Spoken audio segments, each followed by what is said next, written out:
Welcome to Fearless Truth with Joey's Angels. I'm Therese Hernandez. Today we are talking to Curtis. Curtis lost his wife to the COVID hospital protocols. He is going to tell us her story. Thank you so much for being here today, Curtis. Oh, thanks for having me. Unfortunate circumstances, but compelled to tell the story and hopefully alert other folks to a different Absolutely. path. Absolutely. That's all we can do, right? Mhm. So if you can tell us a little bit about how it started. Yeah, my wife Tammy, um, 37 years married, been together for 40 years.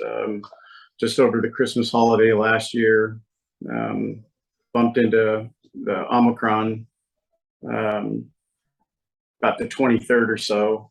A few days went by, went to our Christmas Eve parties, went to the Christmas morning with the grandkids and our family, did our normal routines, went shopping, felt a little lethargic, not 100%, but really, it was our second time getting this and felt like we were, normal, healthy people. Neither one of us drank or were on any prescription medications. There were no risk factors for either one of us, and we were both healthy. She was athletic, I was athletic, and felt like we should bounce back from this rather quickly.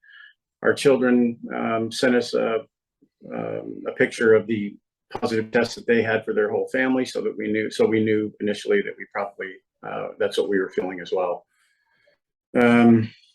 Few days went by, 27th, 28th, we were both up and around shopping, doing our regular routines, and she started complaining of a little bit of fatigue. And granted, there was some fatigue, so we weren't like too blown away. It felt like, a bad case of the flu or something like that. But then the 29th, 30th, she was up and around, but every time she came back from the store or one of her errands, she would complain that she was just tired. But our routines never broke. We continued to do the same stuff. We ate together. We prayed together. We always did all the time, and never really felt like anything was, completely out of control. The New Year's Eve comes. 1st and the 2nd of January come in 2020, and she's still just not herself. And I can remember telling her, "Hey, I need you to get better, babe. What's going on here?" And she said, "No, I'm trying. I think I'm probably on the downhill side now. I feel pretty good today." And then the evening of the 4th, she was walking down the hallway in our house and asked me to come and give her a hand walking. She felt really fatigued and a little lightheaded. So I told her if she wasn't feeling well by morning, I was going to take her to the urgent care down the road. We hadn't established any local care or doctors in the community in Arizona. We'd only been back for about 8 months. We'd previously lived here for 20 plus years and then moved away for a little while and just recently got back. And so we hadn't established any doctors or anything like that for our primary care.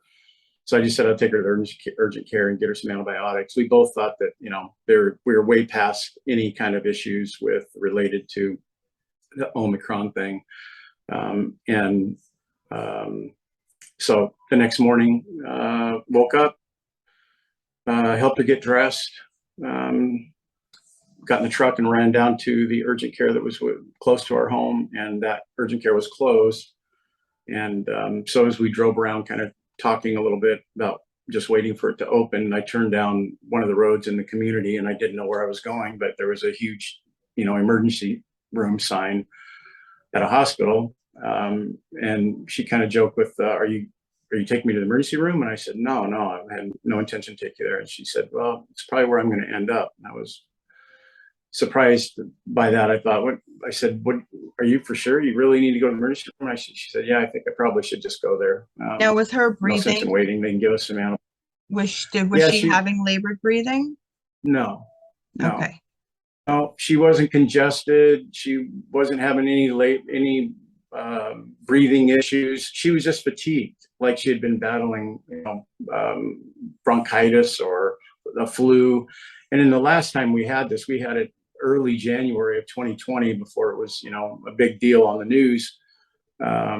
Late 2019, early 2020, and we kind of referred to it as the sleeping disease back then because for almost a month we were really fatigued and didn't know what it was, but we weren't the type of people that ran into the doctor and got a flu shot or ran in and got antibiotics or whatever. We just kind of toughed it out all the time. And 40 years of being together, we knew kind of how to treat each other. So after going through that experience with her that morning, I decided to pull her up to the emergency room and went through the parking thing. And she said, "Hey, can you have him bring me a wheelchair?" And that was a difficult thing to deal with because up until that point, she had not complained at all about any difficulties like that. So it felt like all of a sudden it was something was really wrong. Got her in. They set her up with a little bit of oxygen, 3 or 4 liters on just a regular little oxygen thing she could have on the side of the wheelchair. And they sat there while they waited for an emergency room to open. We went in, they took the PCR test, they did some other blood work and examined her lungs and things like that and said, "Yeah, you have pneumonia. You have pneumonia." And she said, "But we're going to get you a room, get you some antibiotics and get you treated for the pneumonia." And we both looked at each other and said, "Yeah, it's kind of what we thought, probably, sort of a hangover pneumonia." So she said, "And oh, by the way, just so for your peace of mind, your COVID test came back negative." And we said, "Oh, yeah, kind of figured so. Didn't think it was related, but good to know." So we headed up. She said they were going to take us up to a room. We anticipated going to meet a doctor, and someone was going to tell us a treatment plan, antibiotics, and whatever else to do. Get her an IV. She was dehydrated. And when we came out of the elevator and started moving down the hallway, the hallway was morbid. It was just really sort of dead. There was not what you were used to in a hospital. Nurses moving around and things like that. It just was weird and kind of took me back a little bit. And as we got closer to the door, giant double doors in a huge room, the nurse opened the doors, and as we opened the door, all of a sudden she was flanked by 2 other nurses, and there were about 5 doctors and nurses inside the room when we opened up. It seemed really bizarre that all of these people were all of a sudden paying attention to what would be normally, here's some antibiotics and let's get you on an IV and send you home in the next day. Yeah. And as she entered the room, the other 2 that had kind of flanked her on the side all but pulled the doors closed without letting her come all the way in. And she made a comment to her and she said, "Oh no, she's going to get treated for pneumonia. She's negative." And they said, "Yeah, okay, great," and kind of pushed her out. And it was awkward. Our eyes caught, and it was just awkward. It was a weird feeling. But she left, and immediately they began talking about COVID protocol, and that she had pushed back with no, and so did my wife. We both pushed back and just said, "No, that emergency room nurse just told us she was negative." And they said, "Yeah, this is COVID. She's got COVID, and we're going to treat her accordingly." Of course, they didn't tell you what that looks like initially. They just tell you that that's what they're going to do. I said, how could she be negative 4 floors down and not be negative up here?" They said, "Well, it's just not in the system, so we need a different." Turns out that as we're sitting there talking about what her treatment plan might look like, I suggested to him that if in the event of the COVID situation, not knowing everything, I'm just a husband, father, and businessman. So if this is related to some sort of COVID issue, then my understanding was monoclonal antibodies would probably be the best thing for her to get at that point. And so I asked them, I said, "Well, let's get her some monoclonal antibodies and get her started on those right away." And they said, yeah, she doesn't qualify. And I was like, again, just none of this is making sense. We're pretty early in this conversation, and you can't get a negative report from 4 floors down. And now you're telling me she doesn't qualify for the most common treatment possible that everyone was using all around the country. And they said, yeah, she doesn't qualify. So when I asked what the qualifications were, they didn't get into it. They wouldn't discuss it with me. They told me they would later. But that the most glaring problem was the federal government had rationed monoclonals on the 3rd of January. This was the 5th. And now that rationing came with a criteria in order to get or receive monoclonal. So if they were giving 50,000 monoclonal doses away a month, they all of a sudden were only going to give away a handful. Made no sense, but I just thought this is too much for me to deal with right now. I just want her to be comfortable. Let's focus on getting her treatment. I said, so what are we going to do? And they said, well, we'll get some tests and make sure that she gets the proper treatment. So stayed there for a couple hours, talked to her. They got her hooked up on an IV. They came back in and wanted to give her an injection in her tummy. And we were like, no, she doesn't need any injection in her tummy. I don't know what she's only been here for an hour and you want to inject something in her tummy. This doesn't make any sense. What's going on? The pulmonologist came in. He looked at her and he goes, oh yeah, you're fine. I treated 4,000 patients, same as you. You're fine. You're going to be out of here in a couple of days. We'll get you some antibiotics and some fluids, let you rest, and then you'll be home in a couple of days. She was comfortable with that. And,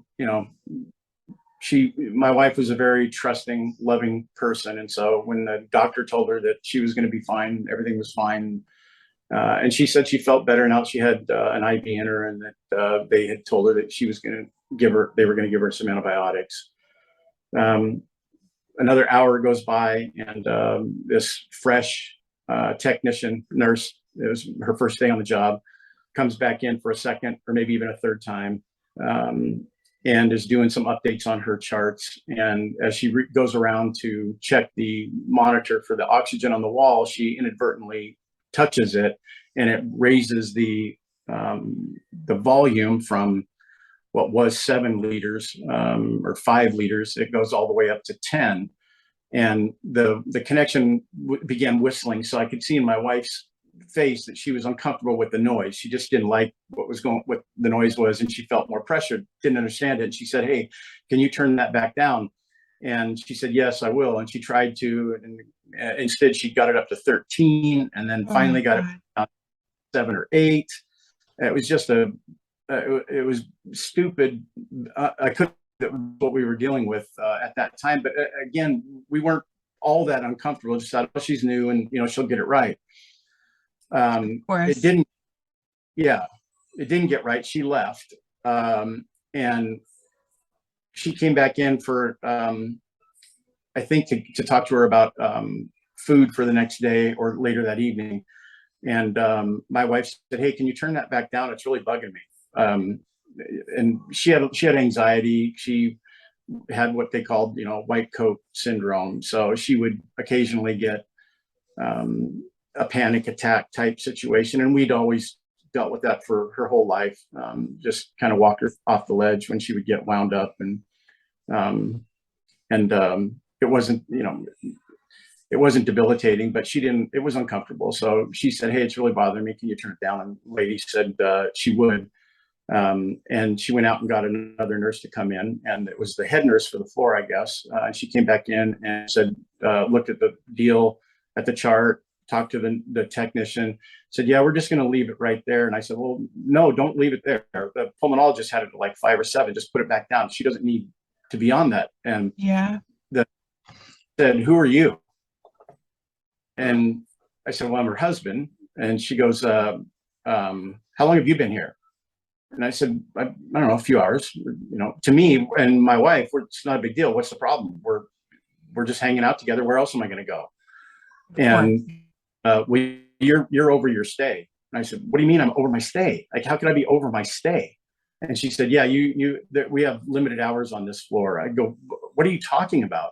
And she said, we have limited hours on the COVID floor. You're way over your stay. You need to go.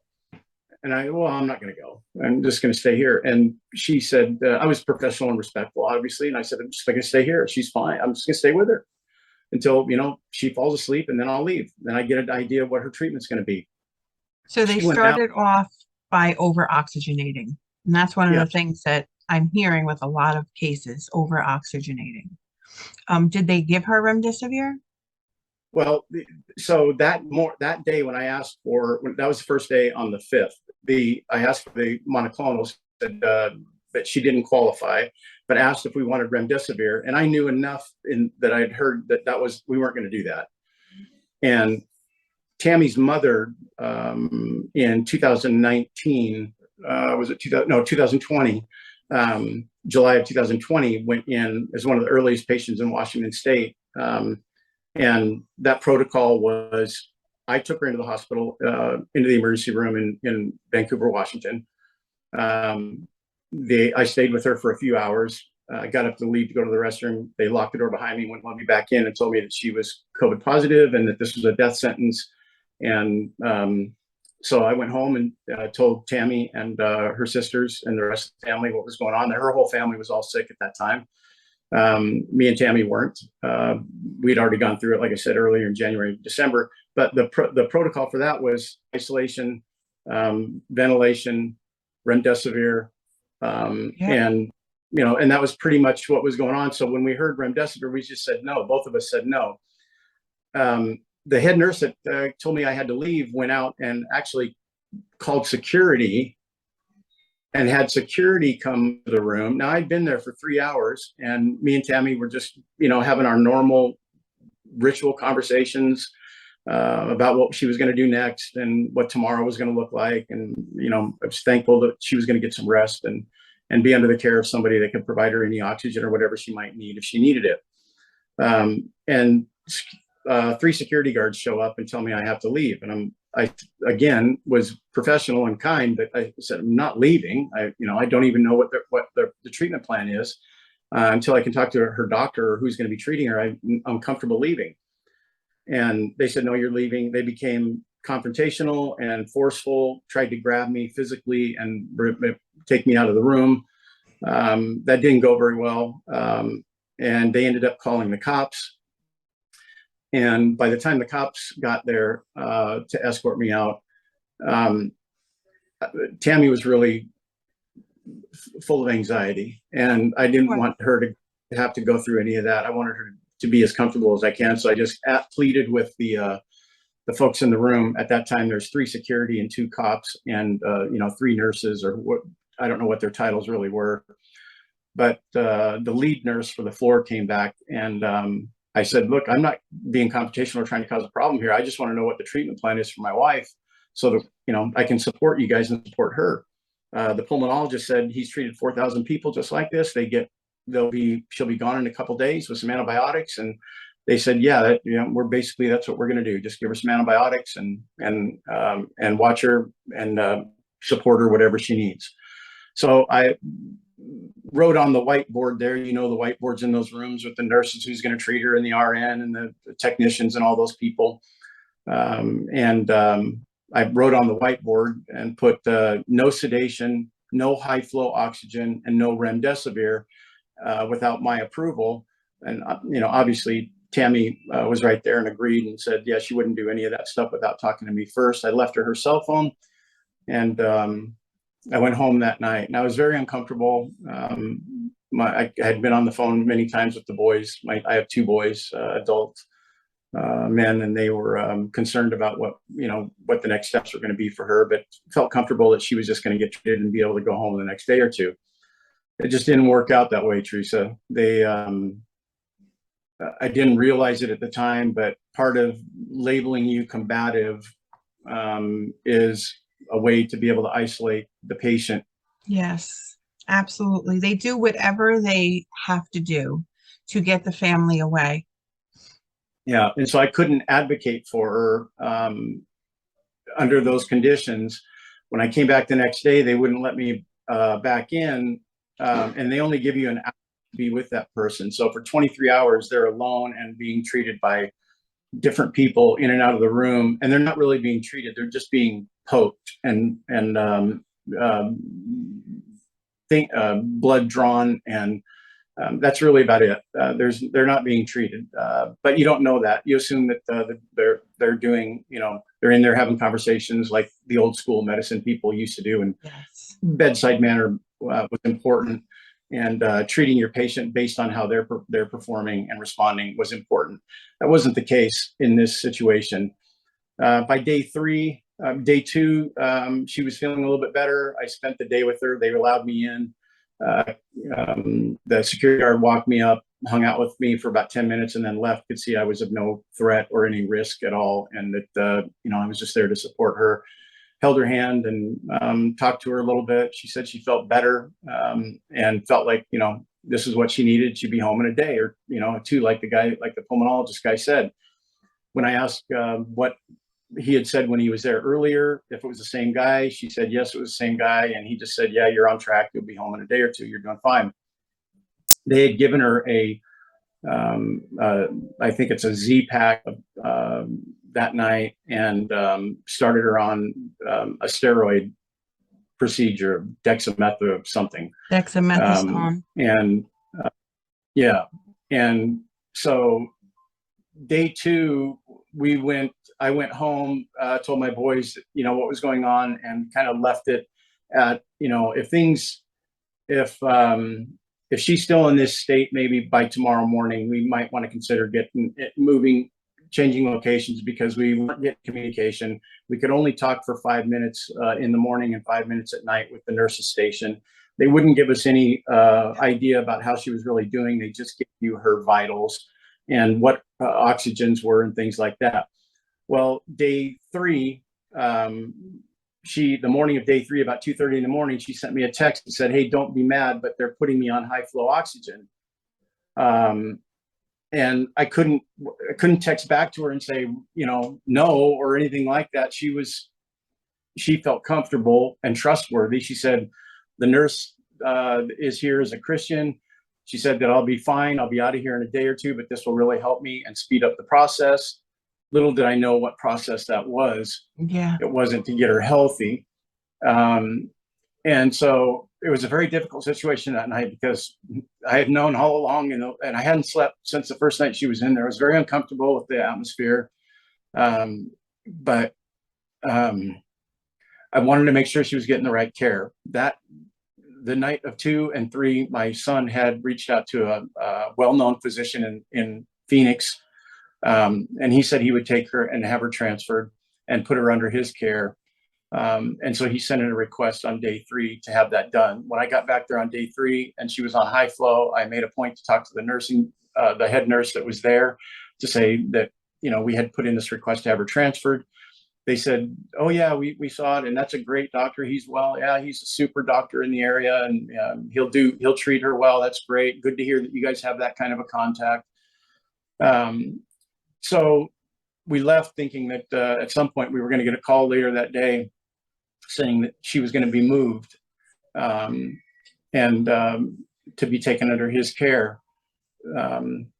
That was day 3. Day 4, I'm on my way I just called them to see how things were going. They gave me a report, said she was doing fine. She had a great night.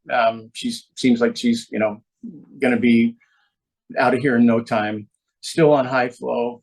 I asked them if they had reduced it. They said they'd reduced instead of being at, 30, they'd gone to 25, and that they were going to go by 5-liter increments until, for the next day or two, until they could get her down to a number that they had a specific number they were comfortable with. And then she'd be able to go home without needing that type of oxygen. What was her O2 level when they decided to put her on high flow? Do you know? It's in the medical report, but she wasn't clamoring for oxygen. Okay. She never. I'm struggling. I can't breathe. She never ever complained for oxygen. When we first got in there and they had that limited amount of oxygen on her, and it was coming, and they plugged it into the wall instead of being on the wheelchair, when they put her in that room, she was, like I said, only at 5 liters Yeah, or at 7. They had her up, and the pulmonologist came in and turned her down, and she didn't need all that. But that doesn't fit the narrative or the protocol, exactly. and we didn't know. So I called them that morning of the 4th day she was there, which would have been the 9th, 9th or the 10th. I can't remember for sure, but I called that morning like we always did to get an update on how she was doing. And they said, oh, she did fine. She slept all night. She was doing fine and all that stuff. And I said, okay, great. I'll be there in a little bit for my normal, you only get 1 hour. And she had asked me to bring her comb for her hair. And so I started to head to the hospital. I was going to go by and see my kids first and talk to them a little bit about why she wasn't out yet and what our next steps might be. On the way to see my boys that morning, I got a call back from the hospital that asked me if I would come in. And I said, sure. What? I just got a phone. What's going on? They said, well, they just want to talk to you. And I thought it was really weird that all of a sudden, after I just talked to them, and they said she was fine, that now all of a sudden I needed to go in there. But I turned around and drove right to the hospital, came in, and when I got to the floor she was on, she wasn't on that floor. And the nurse that I talked to said they didn't know any reason. They assumed she was on the floor, but they went back to the chart. That's how it's no one's paying attention. They don't care. And they didn't even know she was out of her room and had been moved. And finally they figured it out after a couple minutes and said she's in ICU. I'm like, what is going on? How could this be? And so they escorted me down to ICU, walked in there. There's a team of ICU nurses and a pulmonologist in his 40s, a young guy, and my wife. And he said, I said, what's going on? And he said, well, we need the best chance for her to bounce out of this quickly is we need to proactively intubate her. Ridiculous. Now in the ICU room, she has no mask on. We're talking. She's not fighting for air. She's scared.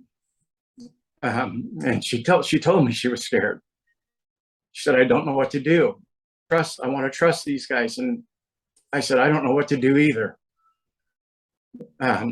He said, well, if this was my son or my daughter, my wife, my grandma, my aunt, my sister, this is what I would do to position her for the quickest recovery and the best chance of getting out of here rather quickly. That's what the doctors have told us all. They all use the same line. Exactly. We didn't know it at the time, and they made it was urgent. I said, well, can I have some time to my kids and do a little research? And he said, no, this needs to be done. I go, right now. And I go, what do you mean right now? Like 10 minutes, 20 minutes? Do I have? And he said that we need to get this done right now. So I called my boys, talked to my boys, both of them. They talked to their mom on the phone, and they both told me to do whatever we have to do. They didn't want her in that condition any longer. So Tammy and I prayed. I kissed her. I walked out of the room. They closed the drapes and they did their thing. And then my oldest boy showed up right after that happened. He raced back from his office as quickly as he could to get there, but didn't get there in time to be able to talk to her face to face. He only got the conversation with her on the phone. We stayed for as long as they would let us stay there in the hallway, and then they escorted us out. And now the visiting hours there now we're down to 15 minutes once a day in ICU. Again, you could only call once in the morning, once at night. Yep. And they would just give you updates on vitals. She was in there for 3 days, 3.5 days in there. I think on the 13th, 14th, 15th, somewhere in there, I got a FaceTime video from her phone, and my youngest son was there at the time. And she was out and alert, and she couldn't speak very well. But she was only on 7 liters of oxygen, and she was fine. And he panned the room, and the nurse that was treating her at the time said, she'll be home in a day or two. She did great. She's going to be fine. So we thought all along that this was maybe a good move for us to have gone through. And, you know, sorry that it had to go like this and be the way it was, but she was going to be coming home in the next day or two again. A couple of days went by, and she was in critical care, CCU, recovery, and getting treated differently. But she was improving. Each day was a little bit better. She went up to a little bit higher oxygen one day.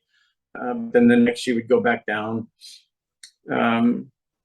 Again, it was a few days of that, and felt like we were finally going to get her home.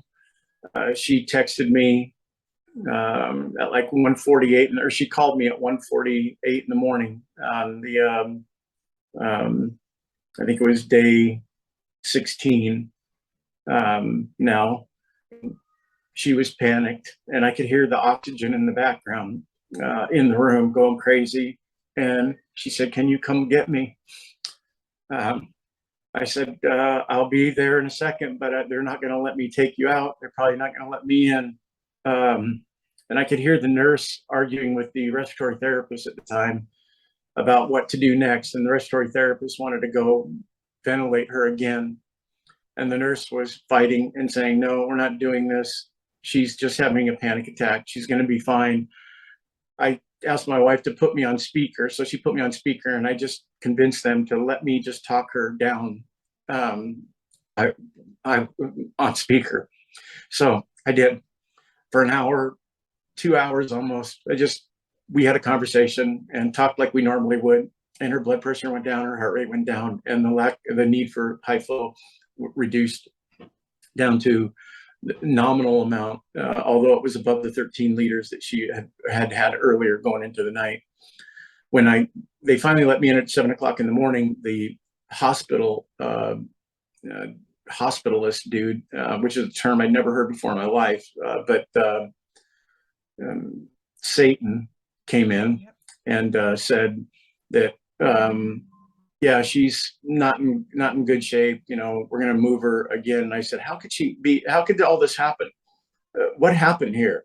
How could she go backwards like this? She was improving both times that she improved in the days going into the first time they intubated her, and then now going into this condition, she was improving, and then all of a sudden rapidly declined. And he said, "Well, I don't know for sure. You know, I can't say there's a correlation, but you know, we stopped the steroid treatment last night." I said, "What steroid treatment?" I didn't even realize she was on a steroid treatment at that time. There'd been so much chaos and movement and different nurses. She had 21 different nurses. Wow. In that 15-day period.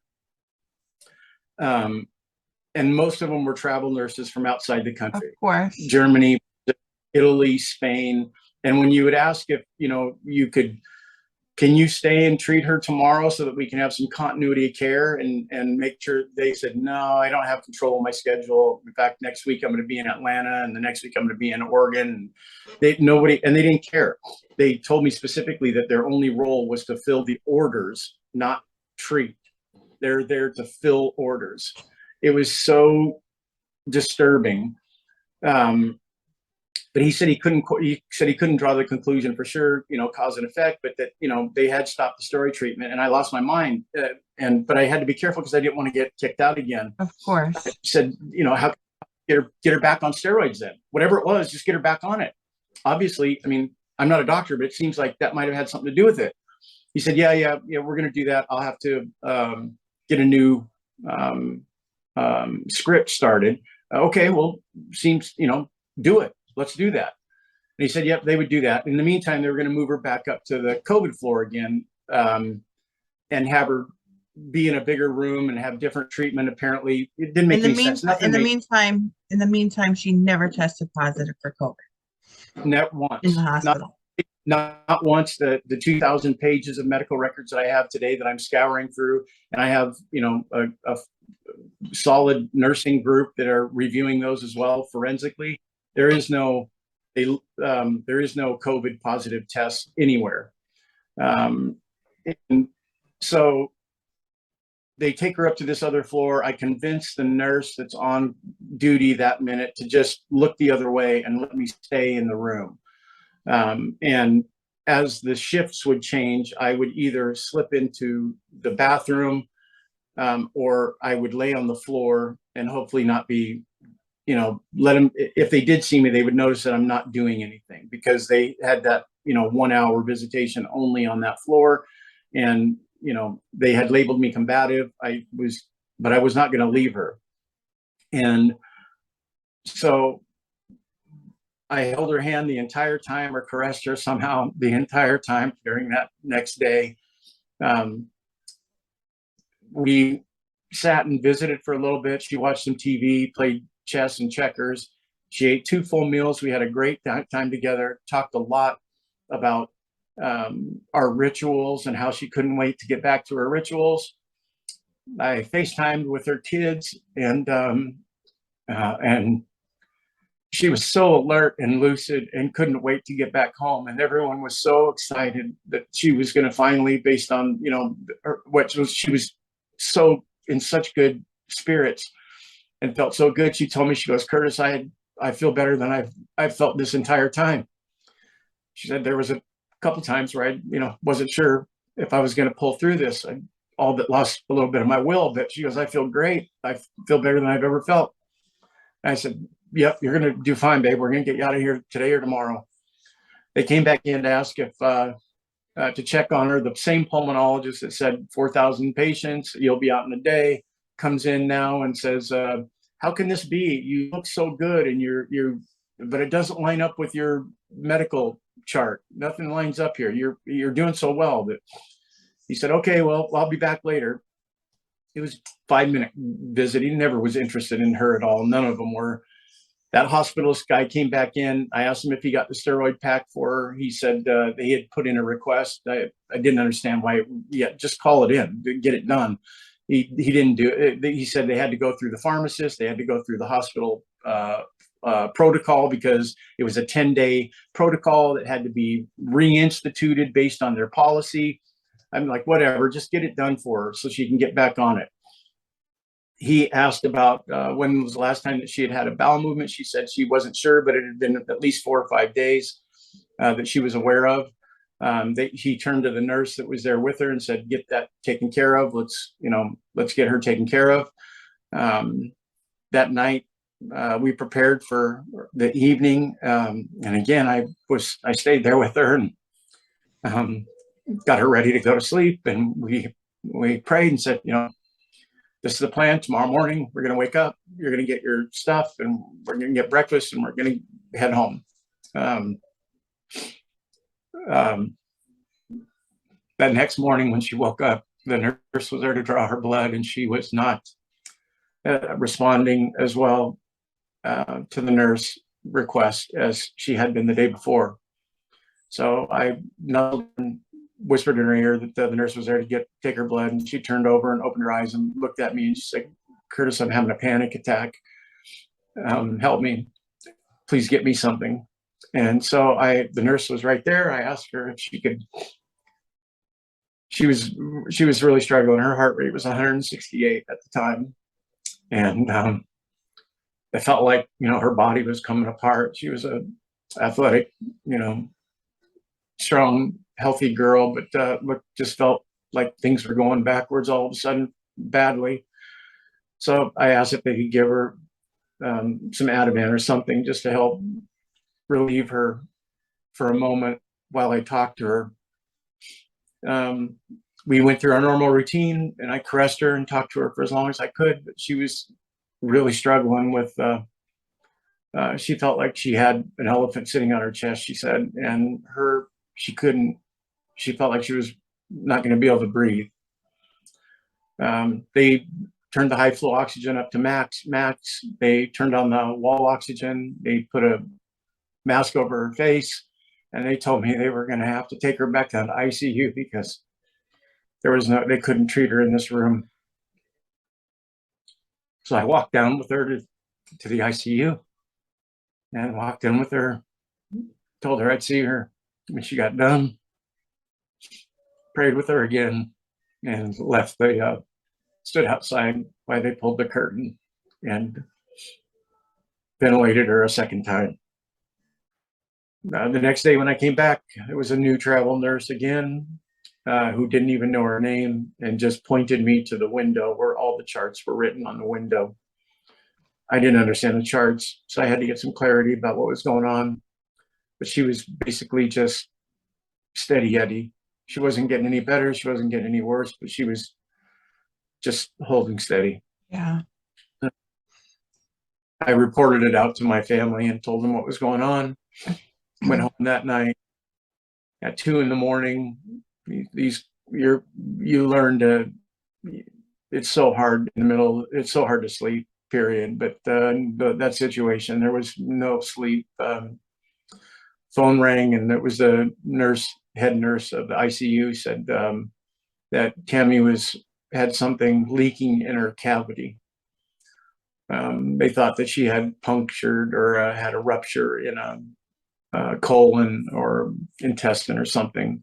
They didn't know what it was, but they felt like she needed surgery to avoid this, stop what was going on. And I screamed into the phone, of course, yeah, you have to do surgery, whatever. And they said, well, we're calling a surgeon now. And just another example of how I didn't understand how you could not have a surgeon on call already there at ICU. It's an ICU. I'm sure someone's going to need surgery at some point. Exactly. I told her that I was on my way. I called my boys and we got down there. And the surgeon was there when we got there. And he said, yep, she has something leaking. They assumed it was an intestine that had ruptured. Remember, they hadn't even cleaned out her bowels in 5 or 6 days at this point. They said they needed to do a CT scan, to be able to view where the rupture was at in order to perform a surgery. And that if they were to turn her over, she was prone, she wouldn't be able to breathe. And so it would kill her. But they couldn't, she was going to die prone if they left her there, because they couldn't do the surgery that they were saying needed to be done.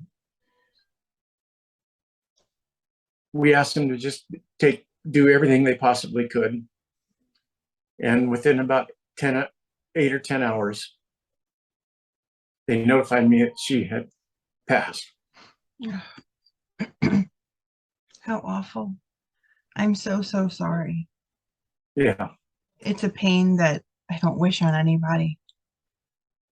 I didn't know at the time that there were so many people going through the same thing. And I hadn't put the things together that now I look at, and I can see the consistencies across the country with different people, no matter what age or condition. The same sort of 4 or 5 things occur in almost every single case. And can I ask, what did they list on her death certificate as cause of death? Sepsis. And then COVID. Wow. Pneumonia. So they did put COVID on there? Yeah, COVID, pneumonia, but sepsis. And I had an autopsy done. They didn't want to do one. I had a forensic autopsy done. And sepsis is what they listed, one of the 4 things they listed. Of course, they didn't list COVID at all. And I had a toxicology report done. I got a preliminary report back. I'm waiting on the balance of it now. But all of the things that, one of the reasons why I didn't want her to be sedated was because I knew that if they got her sedated, Tammy trusted the doctors enough that if they said, you need this medicine, she would say, okay. Exactly. And when I pressed them to get her out of there that day before the first time they intubated her, they all but threatened me that they would take power of attorney from me and for her medical treatment. And I didn't understand how they could possibly do that. So obviously for the next few hours, I was calling every lawyer and every person that I knew in town to try and find a judge that could get a temporary restraining order against them to stop them from being able to do anything to her. And by then we were introduced to the ICU. All, this is all happening in, hours. Of course. But they had gotten to transport her, and suddenly they had to intubate her. I was labeled combative so that they could isolate her. And all of a sudden, when I said no high flow, they gave it to her. Exactly. She didn't need it. That's what they do. The medications they poisoned her with, they never called me and asked me or told me what they were doing. And when you would call to get an update, again, you're talking to a different person who's not even treating her. They're just reading off of a report. 21 nurses is insane. There's no continuity of care. There's nobody there that's interested in her, how she's responding. They're just simply filling orders. And the pulmonologist and the virologist or person that comes in and checks on them only spends a few minutes and says, how are you doing? Looks at the chart and leaves. They're not there to, no matter what her condition was, they weren't interested in helping her be better. They treated her like a house plant. They put her in the corner of a room, gave her a little bit of light occasionally and some water, and they killed her. The thing that they could have done at the very beginning for us would have been to say, you should probably just go home and stay at home and treat this like you normally would with anything else, because nothing they did advanced her care in a positive manner. Everything they did killed her.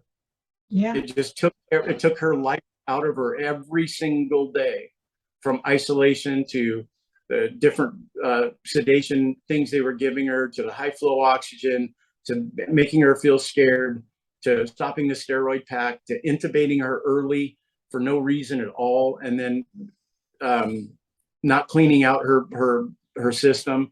All of these things just were not designed to treat or care for the patient. And when I initially thought about talking about this, I wanted to first say that for those folks out there that think that you can just go to a hospital and get monoclonals and get ivermectin and be treated the way you want your patient treated, you'll be isolated. You'll be asked to leave.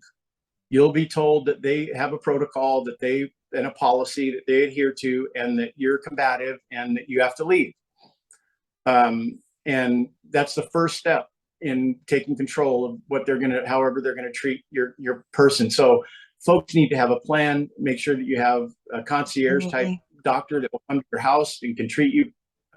There's plenty of resources online that provide that, from frontline nurses to organizations that you're familiar with, Teresa. There's so many organizations now that we didn't know about.